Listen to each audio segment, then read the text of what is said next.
যুক্ত হয়েছি রংপুর বিভাগীয় মহিলা ক্রীড়া সংস্থা থেকে। গত 3 তারিখ জরাজীর্ণ ভবনের অবস্থা তুলে ধরে ৭১ টিভিতে সংবাদ প্রচারিত হয়েছিল। সংবাদটি প্রশাসনের কর্তা ব্যক্তিদের নজরে এসেছে। পরিষ্কার করা হয়েছে এই ভবনটি। আমরা যদি আপনাদেরকে ক্যামেরার চোখে দেখাতে চাই, আজকে কিন্তু এখানে একটি খেলার আয়োজন করা হয়েছে এবং নতুন দিগন্তের একটি ছোঁয়া পেয়েছে। আজকে এখানে নেই কোনো শিয়ালের হাঁকডাক, নেই কোনো জরাজীর্ণ অবস্থা। এখানকার যে পরিস্থিতি ছিল সেটি কিন্তু আমরা আপনাদেরকে জানিয়েছিলাম যে একদম ধুলো দিয়ে ভর্তি ছিল। সেটি কিন্তু সংবাদ প্রচারের পর এখানকার যারা কর্তা ব্যক্তি রয়েছেন তারা জানিয়েছেন যে এইখানে এখন নিয়মিত খেলা আয়োজন করা হবে। এবং আজকে এখানে দেখেন ছোট ছোট যারা বাচ্চা রয়েছেন তারা কিন্তু এইখানে এই খেলার জন্য দাঁড়িয়েছেন এবং এখানে একটি স্কেটিং প্রতিযোগিতার আয়োজন করা হয়েছে এবং এর মাধ্যমে কিন্তু এইখানকার যে খেলার যে শুরু সেটি হলো। এবং এখানে কিন্তু অনেক ফ্যাসিলিটিস রয়েছে। এখানে এই যে আজকে যে শুরু হলো এবং আমরা কথা বলেছি এখানকার যারা রয়েছেন তাদের সাথে, তারা কিন্তু আমাদেরকে জানিয়েছেন যে আসলে এখন থেকে নিয়মিত খেলা। আমরা যদি বিভাগীয় কমিশনের কথা বলতে চাই যে রংপুর বিভাগের একটি সুন্দর একটি স্থাপনা, যে স্থাপনাটাই আসলে নারীদের খেলাধুলার ক্ষেত্রে অনেক বড় ভূমিকা রাখতে পারে, সেটি বন্ধ ছিল। এখন আপনারা নতুন উদ্যমে এটা চালু করলেন। ভবিষ্যৎ পরিকল্পনা কি রয়েছে? ধন্যবাদ আপনাকে। যেমনটি বলছেন যে এটি বিভাগীয় মহিলা ক্রীড়া সংস্থা রংপুরে, এটি নির্মিত হওয়ার পর থেকে এর খুব একটা অ্যাক্টিভিটি নাই। আমি এখানে যোগদানের পরে একটি অনুষ্ঠান করা হয়েছে। এটির পদাধিকার বলে সভাপতি হচ্ছে বিভাগীয় কমিশনারের সহধর্মিণী। বিভাগীয় কমিশনারের সহধর্মিণী যারা চাকরিজীবী, আমার সহধর্মিণীর মতো, তাদের জন্য এটি সময় করে বের করা খুব দূর হয়ে ওঠে।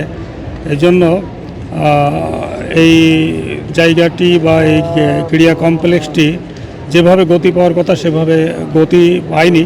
এবং আপনারা জানেন এটি সব কিছুর মূলে কিন্তু অর্থ যদি না থাকে কোনো কাজকে কিন্তু এগিয়ে নিয়ে যায় না। তো এই ক্ষেত্রে জাতীয় মহিলা ক্রীড়া সংস্থা যারা আছেন তাদের আরও দেখভালের গুরুত্বটা বাড়ায় দিতে হবে। এখন থেকে নিয়মিত আমরা এখন থেকে নিয়মিত দেখতে পাবে না আশা করা যায়। তবে আমাদের বরাদ্দ লাগবে, যেটা আমি বারবার বললাম, জাতীয় ক্রীড়া সংস্থা থেকে এটি তাদের নজরদারি বাড়াতে হবে, তাদের আরও আন্তরিক হতে হবে এবং বিশেষ করে বরাদ্দ দেওয়ার ক্ষেত্রে।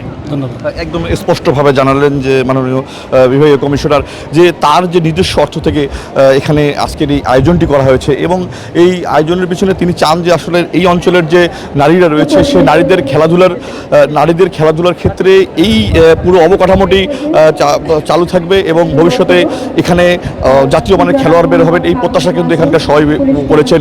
আমরা যদি এখানে আপনাদেরকে জানাতে চাই যারা এখানে খেলায় অংশগ্রহণ করবেন, আমরা তাদের সাথে একটু কথা বলতে চাই। যে সকল ক্ষুদে বাচ্চারা রয়েছে তারা এখানে এসেছেন এবং আজকে আমরা একটু তার সাথে কথা বলতে চাই যে খেলার আয়োজন হচ্ছে। মা একটু বলবে কি মা, কেমন লাগছে আজকে এইখানে খেলার আয়োজন হয়েছে তোমার? আমার খুবই ভালো লাগছে এখানে এসে। এখানে আমি আজকে রোলার স্কেটিং খেলবো। আমার বাসা লালমনিরহাটে। আমার প্রস্তুতি খুবই ভালো। আমরা আরেকজন আছেন, আমরা তার সাথে একটু কথা বলতে চাই যে মা, তোমরা এই যে আজকে এসেছো, খেলার আয়োজন হয়েছে, কেমন লাগছে? অনেক ভালো লাগতেছে আমাদের।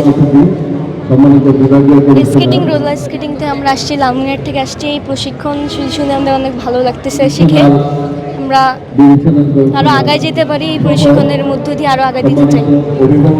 একদম সবাই কিন্তু এখানে যারা রয়েছেন, অভিভাবক এবং যারা খেলোয়াড়, সবাই কিন্তু আজকে এখানে তারা উচ্ছ্বাস প্রকাশ করেছেন এবং তারা বলছেন যদি এই স্থাপনাটি কাজে লাগানো যায় তাহলে কিন্তু নারীদের যে খেলার ক্ষেত্রে সেটি কিন্তু একটি আমূল পরিবর্তন আসবে।